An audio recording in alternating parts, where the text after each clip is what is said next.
Hey guys, welcome back to Daddy's Life. Today I'm in the pantry showing you an ant problem that we have and how to take care of it. This right here is called Taro Ant Killer. You just put this stuff in a little puddle somewhere away from any children or any animals because it is harmful to humans.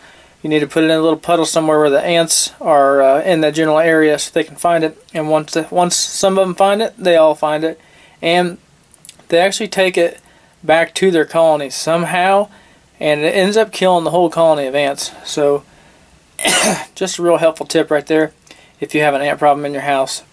Real easy way to, very easy way to take care of the problem, and it's cost effective. So guys, enjoy this video of these ants, and don't forget to hit that subscribe button and become part of my YouTube channel, guys. Thanks for watching. Have a great day. Daddy, tell my mommy from outside. Yeah. Didn't do some in the fresh way and